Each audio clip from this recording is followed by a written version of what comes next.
तो क्या मीडिया को आपसे डरना चाहिए? पहली बात है, अगर उनको किसी से डर लगता है तो एक क्षेत्र छोड़ देना चाहिए। लोकतंत्र में मीडिया अगर ताकतवर नहीं होगा तो लोकतंत्र चलेगा नहीं, और ऐसा डरपोक मीडिया देश को नहीं चाहिए। मजबूत मीडिया चाहिए, डट करके खड़ा रहे, कितना ही बड़ा तिस्मार खा के राजनेता आया हो तो भी खड़ा रहे, ऐसा मीडिया चाहिए। हिपोक्रेसी की भी सीमा होती है। बिल्कुल, हिपोक्रेसी तब तक करिए जब तक कि सीमा पार ना हो जाए। और आज के समय में आज की मीडिया को तो आप देख ही रहे हैं कि वो कितनी मजबूती के साथ खड़ा है। चुनावी रैली में अब देश के प्रधानमंत्री कम्युनल हेट स्पीच दे रहे हैं, खुलेआम इस बात को कह रहे हैं, लेकिन हमारी मीडिया जो है क्या ही कह सकते हैं। ऐसा हिंदुस्तान के चुनावी इतिहास में कभी नहीं हुआ है। हिंदुस्तान के चुनावी इतिहास की ये सबसे बड़ी घटना है। सही पकड़े हैं। सच में ये घटना इतनी बड़ी है कि ये घटना पूरी दुनिया में फैल चुकी है अब। Prime Minister Modi has been accused of making hate speech against Muslims. Narendra Modi described Muslims as infiltrators. and those who have more children. Many are concerned that this is going to lead to increased attacks against Muslims. और सबसे दुखद बात यह है कि ऐसा hate speech कोई और नहीं, हमारे देश के प्रधानमंत्री जी दे रहे हैं। और अब इसके चर्चे देश से बाहर यानी कि विदेशों तक जाकर ये बात फैल चुकी है। विदेशों में लोग जान चुके हैं हमारे प्रधानमंत्री जी के हेट स्पीच के बारे में। Everybody calls India the world's greatest democracy, but is it really a democracy anymore? अब तो विदेश में बैठी मीडिया भी हमारे भारत के डेमोक्रेसी पर सवाल उठा रही है। अब वहां पर भी ये कहा जा रहा है कि भारत जो कि अपने ग्रेटेस्ट डेमोक्रेसी के लिए जाना जाता है, क्या यही डेमोक्रेसी है वहां पर?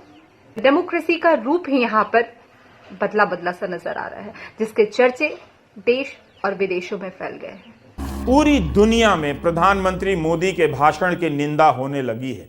बड़े बड़े अखबार, मीडिया संस्थान चिंता व्यक्त करने लगे हैं, चेतावनी जारी करने लगे हैं। लोग भारत के लोकतंत्र के भविष्य को लेकर चिंतित हो गए हैं, संविधान के अस्तित्व को लेकर चिंतित हो गए हैं। बहुत बड़ा अचीवमेंट है जी, दुनिया इसकी तारीफ कर रही है।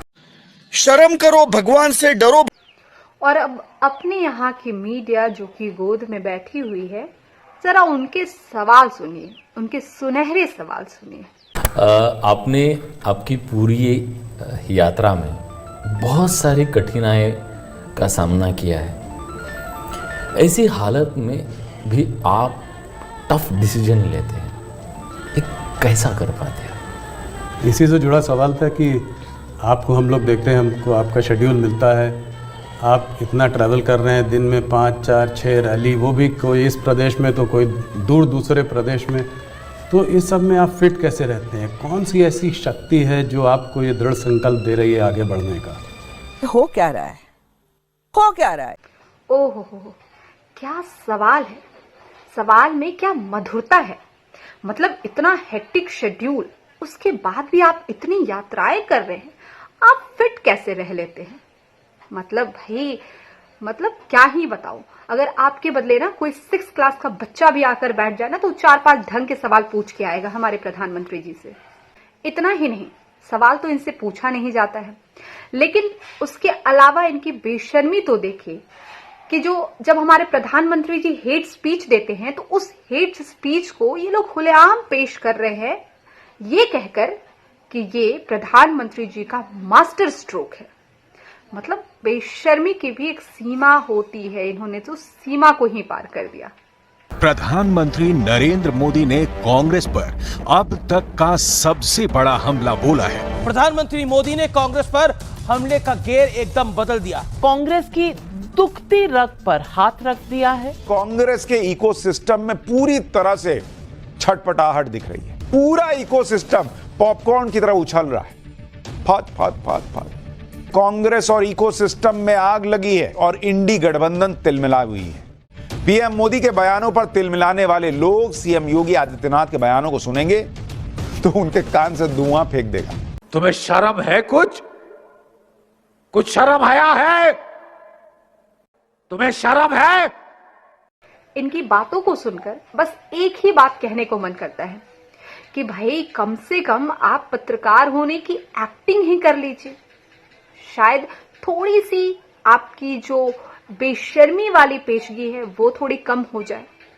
और यहां तक नहीं, मुझे तो लगता है कि बीजेपी के प्रवक्ता भी बहुत इनसे नाराज होते होंगे, कहते होंगे भाई हमें बुलाते हो, हमें तो बोलने दो, तुम ही प्रवक्ता बन जा रहे हो।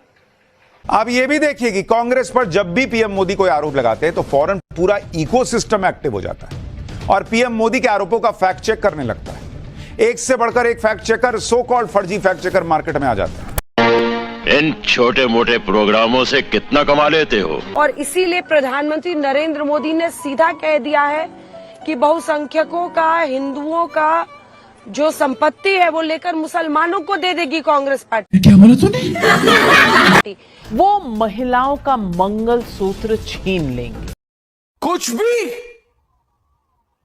भी आदिवासियों की चांदी छीन लेंगे, आपका घर छीन लेंगे और उसके बाद उन लोगों को बांटेंगे जिनके ज्यादा बच्चे हैं, जो मुसलमान हैं, जो घुसपैठिए हैं।